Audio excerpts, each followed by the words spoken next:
Want to make your own dress in this style? I've got you. And you don't have to use the Avery iron-ons. So this lovely bride is a tortured poet, and she wants her silk dress to look modern and clean from the front, but have the look of the tortured poets department style back. Only instead of Taylor Swift's lyrics, we're going to fill the center back of the train with handwritten love letters between the bride and the groom. You can even use exact copies of their wedding invites and use poems and favorite lyrics and have them printed directly onto this silk. This tutorial is special because we are not going to use that sticky iron-on white rectangular vinyl stuff from Avery that you use to custom print t-shirts. That has its place in crafting, but it's not subtle enough for a silk wedding gown. Also, this method is cheaper. Of course, every bride is going to want something different, or maybe this is a DIY project for yourself. There's lots of room for self-expression here, but I'm using a wider tipped felt marker here to just hand letter out some vowels.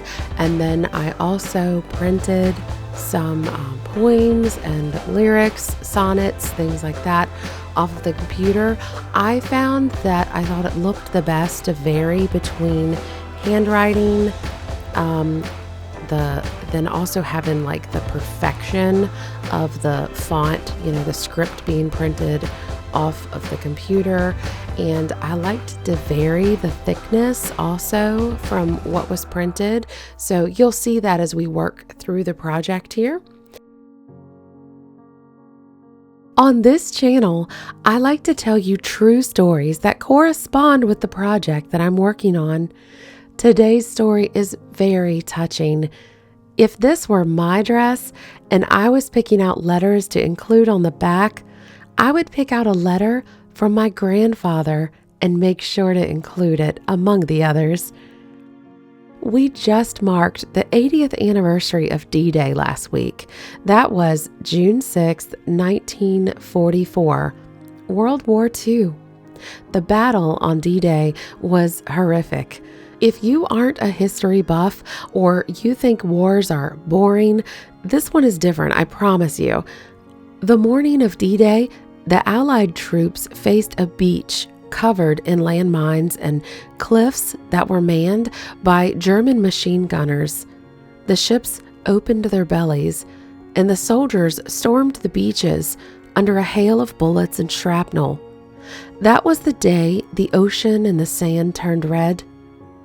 The only thing that won the day was the numbers of men that just kept coming. Let that be an encouragement to you. You can get knocked down and hit by life over and over, but just get up and keep coming, and you'll make it to the top. That's an inspiring statement, but it wasn't true that day for thousands of men. They gave their lives so that the German occupation could be pushed back and France freed, and indeed all of Europe.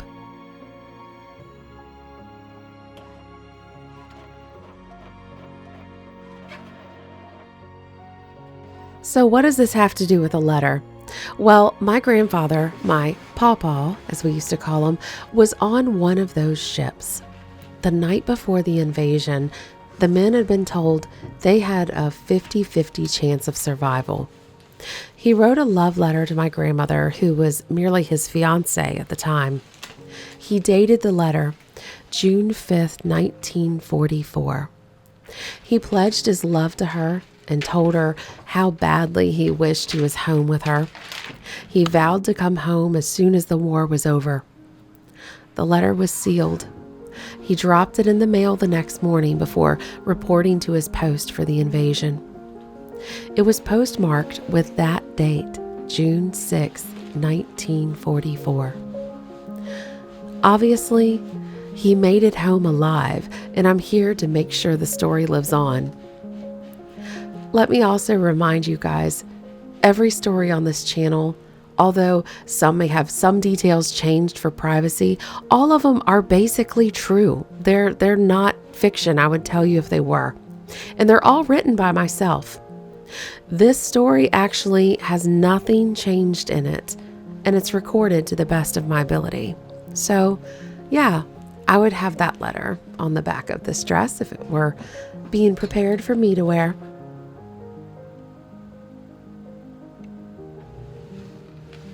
I'm going to take a moment to explain here that fabrics and printer inks vary.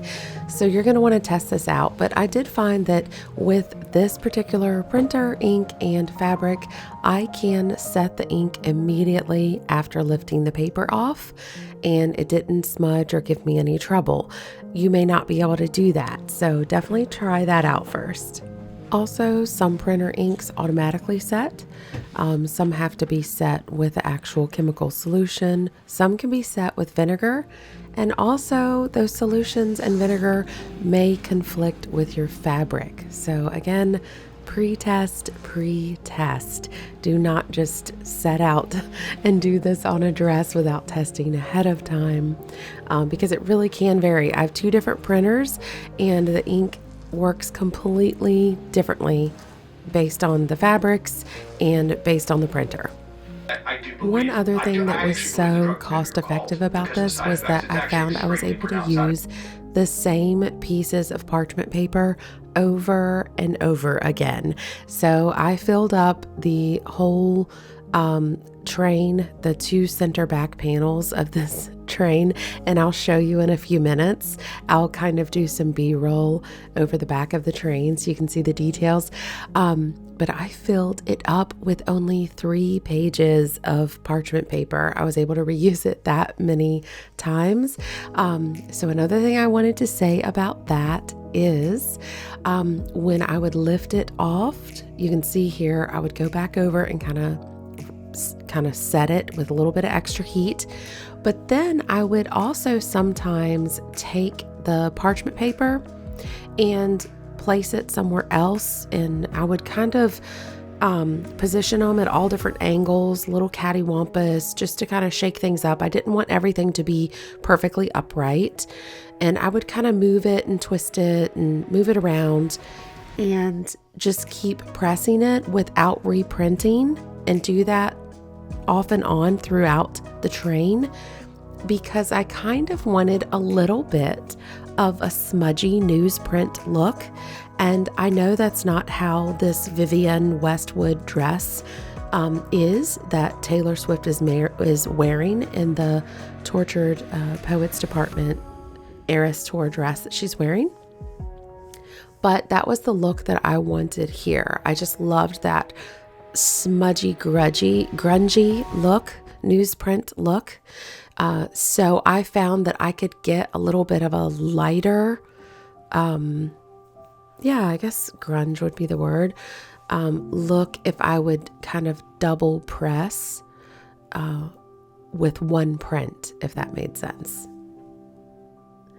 If you have questions, put them in the comments. I'm always in the comments with any of my videos, by the way. I'd love to help if I can.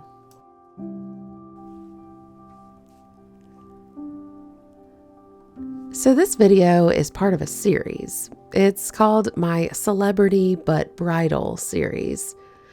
In this series, we look at pop culture fashion pieces and how they could be realistically incorporated into mainstream wedding fashion and design. I know a bride can wear whatever she wants, but most brides still want to have a somewhat traditional bridal look. But they want a dash of whatever's trending with their favorite celebrities, or even have a nod to something nostalgic from their childhood. This is like walking down the aisle to an orchestral version of the Friends theme song, or maybe having a traditional wedding cake, but the topper is a stylized Star Wars bride and groom. Get it? That's what's going on here. So, Celebrity but Bridal. Yeah, so this is a whole series, and I will make sure at the end of this that I link to some others. I have a playlist for you if you like it. Hit subscribe so you don't lose track of me.